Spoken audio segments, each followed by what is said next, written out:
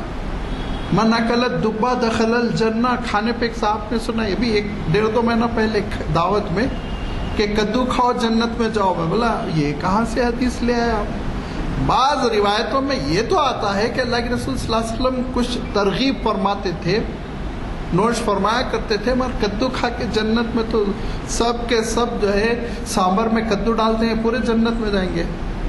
یہ بیس لیس حدیثیں ہوتی ہیں ایسی جو عوام میں مشہور ہو جاتی ہیں. ان سب کا احاطہ کیا امام جوزی نے، اور اس کتاب کا نام ہے موضوعات. اگر کوئی یہ لکھ دے کہ یہ حدیث امام جوزی نے موضوعات میں بیان کی تو آپ مطمئن ہو جائیے کہ یہ حدیث قابل استناد نہیں ہے، قابل دلیل نہیں ہے، قابل استدلال نہیں. امام ابن جوزی رحمۃ اللہ علیہ نے اصلاح امت کے لیے بھی بہت پیاری پیاری کتابیں لکھی ہیں. ان کی بھی لسٹ ہے، اب آپ اندازہ کر سکتے ہیں جب 250 کتابیں ہیں تو ان کا احاطہ مشکل ہے، لسٹ بھی بیان نہیں کی جا سکتی. لیکن جو ایک کتاب بہت مشہور ہوئی اور جس کے بارے میں سمجھتا ہوں ہم سب کو پڑھنا چاہیے، وہ امام ابن جوزی رحمۃ اللہ علیہ کی کتاب ہے تلبیس الابلیس. تلبیس ابلیس، تلبیس کس کو کہتے ہیں؟ عربی میں تلبیس، لباس ہم سنتے ہیں نا لفظ، لباس یہی لام با سین روٹ ورڈ ہے، اس سے تلبیس کا لفظ نکلا ہے، جس کے معنی ہوتے ہیں آپ کو کنفیوژن میں ڈال دینا. گویا آپ نے شکوک و شبہات اوڑھ لیے، مشکوک ہو گئے، شبہات میں ڈال دیا، آپ کو کنفیوز کر کے چھوڑ دیا. یہ ابلیس تو ابلیس ہے، ابلیس سے تو ہر ایک کی ملاقات جانتے ہی ہیں. تو تلبیس ابلیس میں یہ بتایا کہ ابلیس ہم کو ڈاؤٹس میں کیسے ڈالتا ہے، شکوک میں کیسے ڈالتا ہے. انتہائی پیاری کتاب، اور اس کتاب کے پڑھنے سے پتہ چلتا ہے کہ امام ابن جوزی رحمۃ اللہ علیہ سائیکالوجی سے، انسانی نفسیات سے بھی بخوبی واقف تھے. 13 چیپٹرز ہیں اس کتاب کے، تقریباً 400 صفحات کی کتاب ہے. ان 13 چیپٹرز میں ہر ایک کو الگ الگ کر دیا. مولویوں کو، علماء کو کیسے بہکاتا ہے شیطان، عابدوں کو، عبادت گزار لوگوں کو جو اپنے آپ کو بہت متقی سمجھتے ہیں ان کو کن چکروں میں ڈال دیتا ہے، عوام کو، سیدھے سادے بولے بھالے لوگوں کو کیسے گمراہ کرتا ہے، شاعروں کو کیسے گمراہ کرتا ہے، بادشاہوں کو، حکمرانوں کو کیسے مغالطے میں ڈالتا ہے، ججز کو، قانونی فیصلہ کرنے والوں کو، قاضیوں، مفتیوں کو کیسے دھوکے میں ڈالتا ہے. ایک ایک چیپٹر بیان کیا. بہت پڑھنے سے تعلق رکھتی ہے کتاب. اب میں اس کی 1-2-3 مثالیں بیان کرتا ہوں کہ ہم لوگوں کو عام طور پہ ابلیس کیسے مغالطے میں ڈالتا ہے. بات شروع کی عبادات سے، اور عبادات میں بھی شروع کی گفتگو وضو سے چل رہے سلام تک کہاں کہاں شبے میں ڈالے گا. فرمایا سب سے پہلے تو آپ کو شبے میں ڈالے گا وضو ہوا نہیں ہوا، لہذا وہ پانی خرچ ہو رہا ہے. ارشاد فرمایا پانی کا اسراف کرا کر آپ کو گناہگار کرتا ہے، کیونکہ اللہ کے رسول صلی اللہ علیہ وسلم ایک صحابی کے پاس سے گزر رہے تھے اور وہ وضو فرما رہے تھے، لیکن خوب پانی استعمال کر رہے تھے، تو اللہ کے رسول صلی اللہ علیہ وسلم نے کہا کہ پانی کم استعمال کرو. اسراف نہ کرو. تو انہوں نے کہا ذخیرہ بہت ہے, یہ تو پورا مسجد میں حوض بنا ہے نا, بڑی ٹنکی ہے, پانی کی کیا کمی ہے. انہوں نے کہا اللہ کے رسول پانی کا ذخیرہ خوب ہے, قلت کا امکان نہیں, کمی کا اندیشہ نہیں ہے. تو اللہ کے رسول صلی اللہ علیہ وسلم نے فرمایا دیکھو اگر تم بہتی ہوئی ندی پر بیٹھ کے وضو کر رہے ہو تب بھی اسراف نہ کرو. بہت مشہور حدیث ہے, حدیث صحیح ہے یہ. وَلَوْ كُنْتَ عَلَى نَهْرٍ جَارٍ فرمائیں آپ صلی اللہ علیہ وسلم نے. تو ارشاد فرمایا کہ دیکھو ابلیس تم کو شکوک میں ڈال دے گا, خوب پانی. اب آپ دیکھیے ان کی جو گفتگو ہے, امام ابن جوزی رحمۃ اللہ علیہ نے جو چیز پیش کی, آج آپ مسجدوں میں دیکھیے نل فل کھول کے بیٹھے ہوئے ہیں.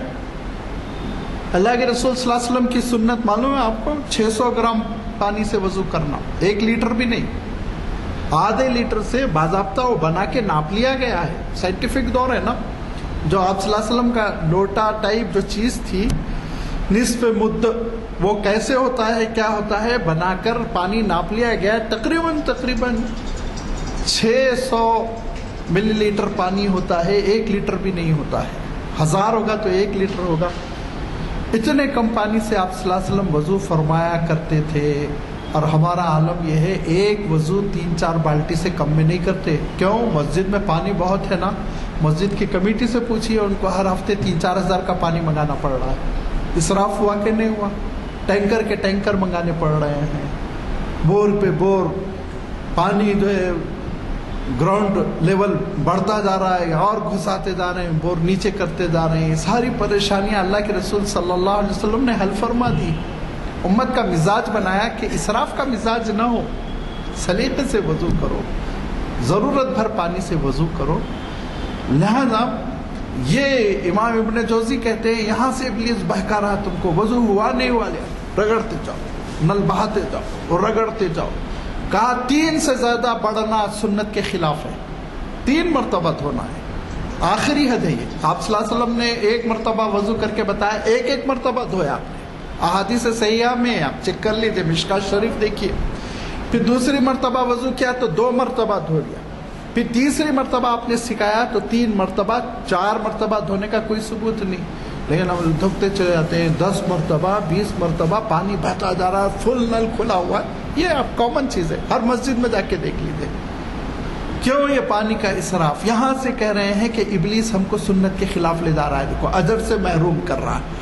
اب اس کے بعد سے وضو ختم ہونا, نیت, نماز کی تکبیر, تلاوت, سلام, پوری تفصیل چلتی چلی جائے گی. ایسے ابلیس عبادتوں کے معاملے میں تم کو بھٹکاتا ہے اور دور لے جاتا ہے سنتوں سے. اور اسی میں آگے چل کے ایک بہت مارکۃ العرا بات لکھی, جس غلطی کا ہم عام طور پر ارتکاب کرتے ہیں, کامن ایرر, یہ بالکل روزمرہ کی غلطی ہے جو ہوتے رہتی ہے. فرمایا یہ ابلیس ہماری نگاہوں میں نوافل و مستحبات کو اتنا لبھا دیتا ہے, اتنا لبھا دیتا ہے, فرائض چھڑوا دیتا ہے. فرائض کے سلسلے میں سستی, مستحبات کے سلسلے میں سستی نہیں ہوتی. وہ مستحب کیا ہے؟ جمعہ کے دن غسل کرنا. اب وہ جمعہ کے دن کسی وجہ سے لیٹ ہو کر غسل کرنے میں ایسے لگے ہوئے ہیں جمعہ کی جماعت چھوٹ رہی, وہ تو فرض ہے نا. مستحب کیا ہے؟ نیکی کے اجتماعات قائم کرنا. اجتماعات ہو, لوگ بیٹھے نیکی کی بات سنیں, درس قرآن ہو, درس حدیث ہو, جلسہ سیرت ہو, جو بھی اچھی چیزیں مستحبات میں سے پسندیدہ ہے دین میں, علم کی مجلس سے سمجھی جائیں گی. ان جلسوں میں ابلیس ایسا لگا دیتا ہے فرض نماز قضا ہو رہی ہے. وہ تو فرض ہے بھائی, فرض کیسے آپ قضا کر سکتے ہیں دینی کام کے اہتمام کے بہانے؟ میں دینی کام میں لگا ہوا ہوں, اجتماع کی تیاری میں لگا ہوں, جلسے کی تیاری میں لگا ہوں, نماز چھوٹ گئی, ارے جماعت چھوٹ گئی, واجب چھوٹ گیا. فرمایا یہ ابلیس جو ہے مستحبات میں لگا دیتا ہے اور فرائض کو چھڑوا دیتا ہے. ایسے ہی ارشاد فرمایا پوری تفصیل کرتے ہوئے کہ واعظ ہو رہا ہے, لمبی تقریر ہو رہی ہے, رات دیر گئے گفتگو ہو رہی، صبح فجر میں نہیں اٹھ رہے، برباد ہو گئی نا رات کی مجلس۔ وہ مجلس کیا تھی؟ نفل تھی نا، اس سے زیادہ نہیں۔ فجر کی نماز کیا ہے؟ فرض ہے نا، وہ فرض کے لیے تو 1 گھنٹہ پہلے اٹھنا چاہیے، اہتمام کرنا چاہیے، اس کے لیے تو انسان کو الرٹ رہنا چاہیے، بیدار مغز رہنا چاہیے۔ کہا یہ وہ ابلیس کے مغالطے ہیں کہ نوافل میں، مستحبات میں ہم کو پھنسا دیتا ہے اور فرائض و واجبات میں ہم کو سستی کروا دیتا ہے۔ بعض لوگوں کا عالم یہ، لباس میں مستحبات کا اہتمام، والدین کی خدمت واجب ہے، والدین کی خدمت میں بالکل انجام، کوئی حصہ نہیں لیتے، وہ تو واجب ہے بھائی، وہ تو تمہاری جنت جہنم ہے، وہاں فیصلہ ہوگا۔ لیکن معلوم یہ ہوا چہرہ مورا، کپڑے، ڈریس، ٹوپی، پیچا سب ناپ رہے ہیں، جو اصل واجب ہے گھر میں والدین سڑ رہے ہیں، ان کی خدمت نہیں۔ کہا یہ ابلیس کا مغالطہ ہے، تم کو کوئی اجر نہیں ملنے والا ہے، مستحبات تمہارے برباد ہو جائیں گے، کوئی کام نہیں آئیں گے، ساری کی ساری چیزیں رائگاں ہو جائیں گی۔ لہذا چاہے تمہارے کپڑے تھوڑے بہت موٹے چھوٹے ہوں، سیدھے سادے ہوں، لیکن اگر تمہارے والدین راضی ہے تو فرمایا والد کی رضامندی تو رب کی رضامندی ہے، ارشاد فرمایا ان کی خوشنودی سے تم بغیر سارے مستحبات کے سفید کپڑا ہے کہ نہیں ہے، سنت کے مطابق ہے کہ نہیں ہے، والد خوش ہے تو تم یوں ہی جنت میں چلے جاؤ گے۔ پھر ارشاد فرمایا اور ایک نقطہ، بہت نقطے ہیں میں احاطہ نہیں کر سکتا ہوں، لیکن ایک نقطہ یہ ارشاد فرمایا کہ ابلیس ہم کو ایک مغالطہ دیتا ہے، یہ بھی بہت کامن ہے، اور اس سے میں بھی نوجوانوں کا انٹرویو لیتا رہتا ہوں کہ ابھی یہ کر لیں گے، بعد میں توبہ کر لیں گے۔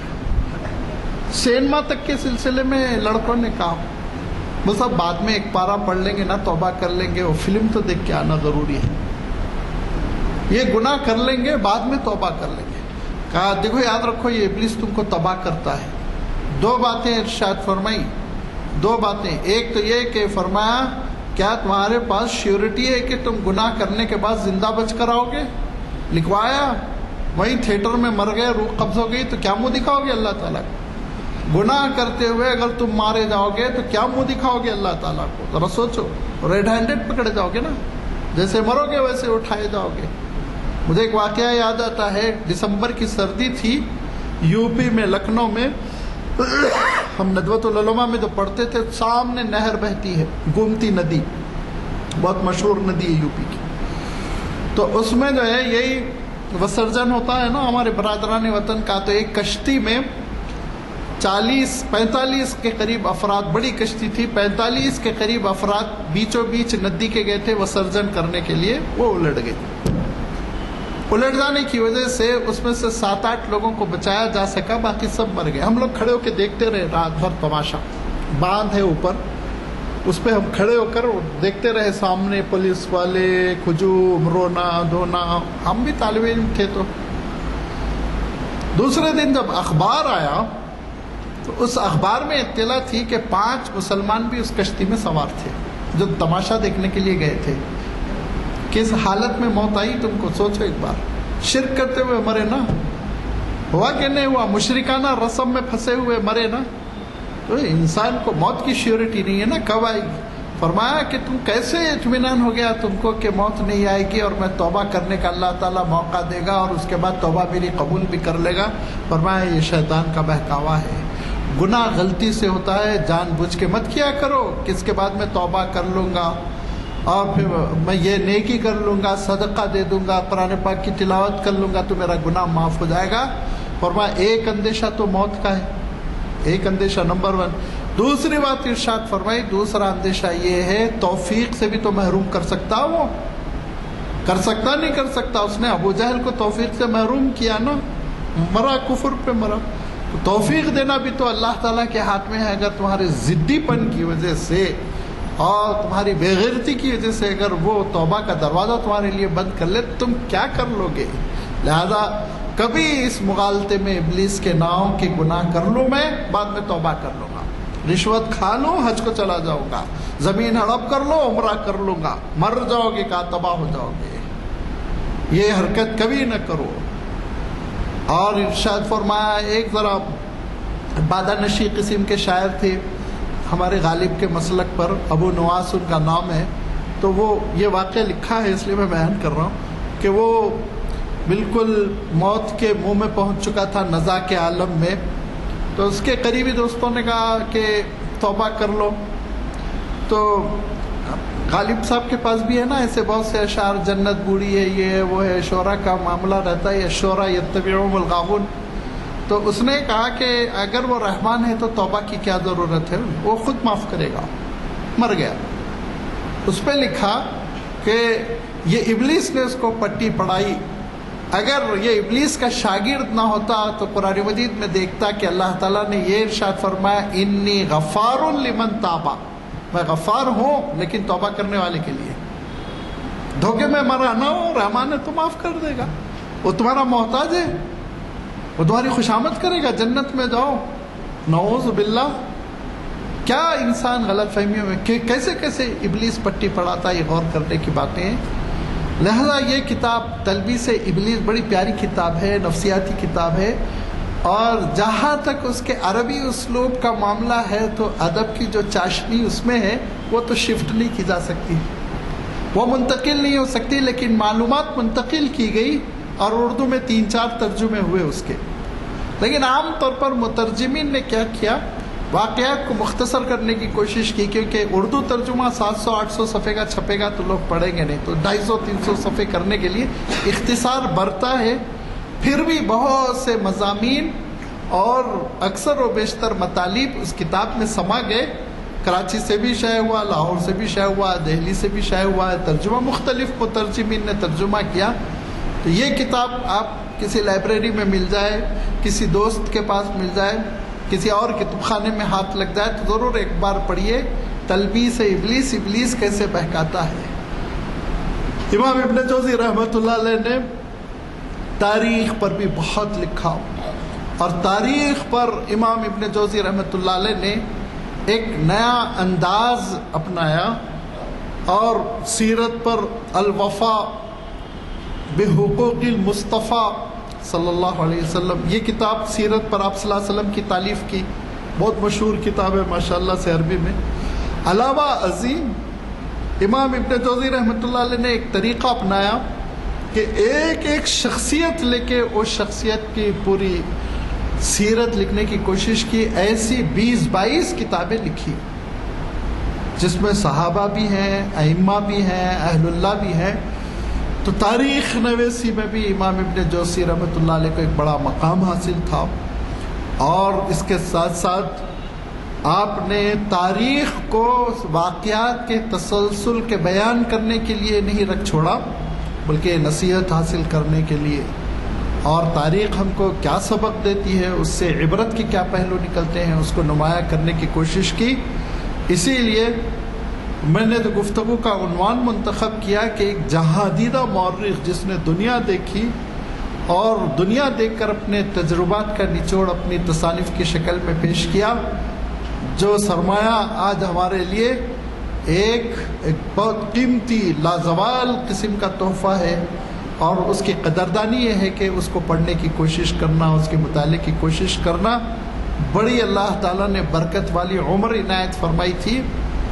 انہوں نے ایک ایک دن تو بہت بڑی چیز ہے، ایک ایک گھڑی وہ اس کو قیمتی سمجھا، عبادتوں میں لگایا، علم میں لگایا، تعلیم و تدریس میں لگایا، اور اللہ تعالیٰ نے عمر میں برکت دی.